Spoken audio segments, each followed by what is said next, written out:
Ayan po, magandang umaga po sa ating lahat at welcome again po sa JLAT Vlog. So ayan po, for this episode po natin, andito pa rin po tayo sa bayan po ng Umingan at meron po kaming ipapakita po sa inyo na property dito. Ito naman po ay isang residential lot po siya na may sukat po na 2,000 square meter po. Ayan, may sukat po 2,000 square meter at ito na nga po yung property na ibinebenta. At ito nga po ay nakaalong Barangay Road po siya. Along Barangay Road na dito nga po explain ko po sa inyo ng maayos po itong property na ito. So ang kabuuan po ng property ay 9,439.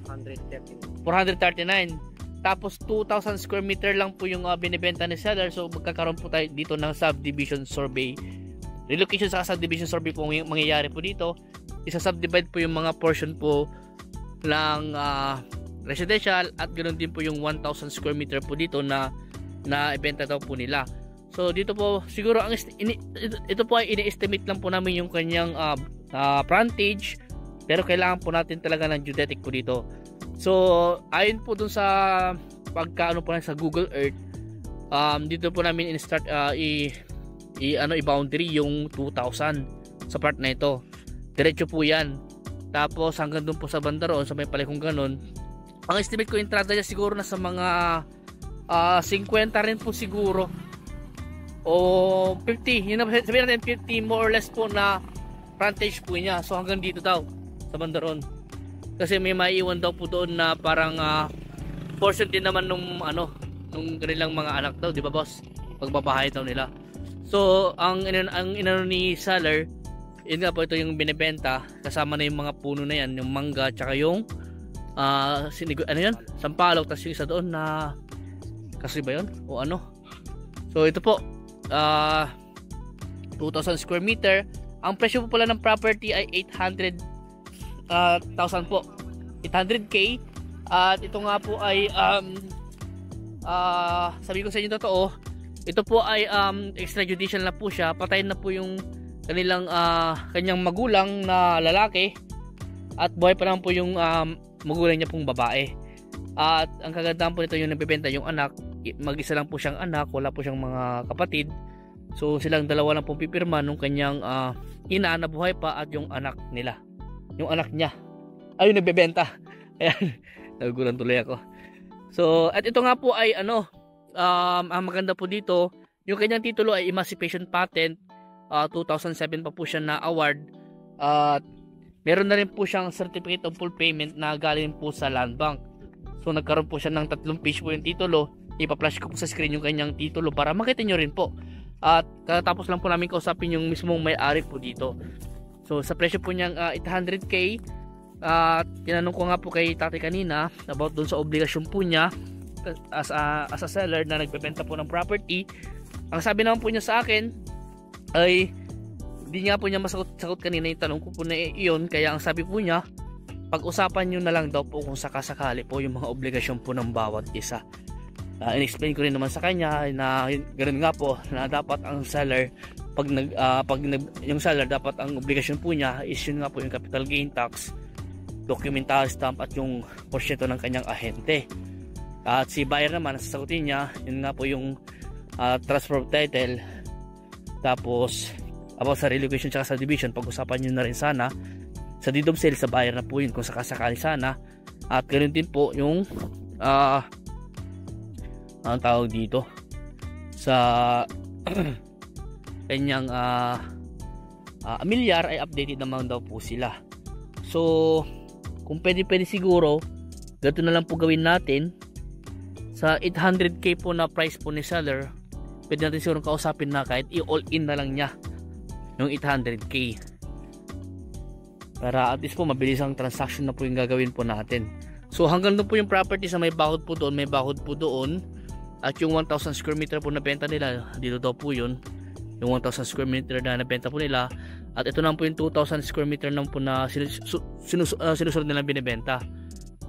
At kailangan po talaga itong nating ipa-subdivide po ito. At yun nga po, mga geodetic engineer naman po tayong magsasubdivide at magre-relocate kung sakasakali po. So meron siyang apat na puno. Ewan ko lang kung makukuha pa yung puno doon. So ito nga po ay merong puno dito ng alibangbang, may puno ng kasoy, may puno ng sampalok at may puno ng mangga. Ewan ko lang kung Indian ito o yung Hawaii na tinatawag. At pagpasensya nyo na, medyo inuubo pa po ako. At ito nga po ay maganda po siyang pagpatayuan po ng bahay sa mga naghahanap po ng pang-residential. Pwede po ito. Pwede rin pong farming. At meron naman pong part dito sa banda rito na pwede kayo magtanim ng mga gulay. Kahit anong mga gusto nyo itanim, mga fruit bearing, pwede naman po. Source of water po, deep well. Ewan ko lang kung may nawasan na, wala yata. At yun nga po yung kanyang kuryente, andyan lang po sa daan. Nakaalong barangay road naman po ito na sementado. Andyan lang po yung kuryente, andyan lang po yung internet connection na Converge. At kagandahan po na ito, kung nakita nyo po yung farm na yan, kami po nakabenta po dyan sa isang kliyente po namin. At ang kagandahan po noon, naibigay na po namin sa kanya yung kanyang titulo. Ayan po, subdivision din yan. At ang ginawa po namin, pinarush na lang po namin yung kanyang approved plan para matransfer na po yung title po sa kanila. At medyo umabot din po ng ilang buwan din. Pero at least ngayon po natapos na po namin yung obligasyon po namin sa kanila, na i-transfer na po namin sa kanila yung kanilang titulo. So yun po, ang estimate ko entrada simula po dun sa puno na yon. Yan, pagano na po siya, o baka lalagpas pa, pagano na po siya hanggang dun. So yung estimate ko nga po, baka nasa mga 50 meters po more or less yung kanyang entrada. At sa presyo po na 800k. Ayun po. Sa mga naghanap po niyan ganito, pwede po ito sa pang residential. At malapit lang po ito sa highway. Mga estimate ko, mga nasa mga 5 minutes. Tapos sa town proper, mga 10 minutes po driving. Estimate lang po yon. Pero ang kaganda po nito, wala po tayong dadaan ng rough road. Lahat po simentado po, papunta highway, papunta po sa town proper, papunta rin po sa Tiplex Carmen.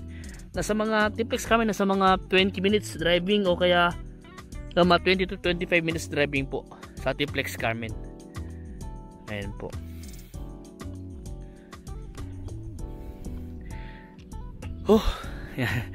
So maganda po siya, siyang gawing residential at may konting farming.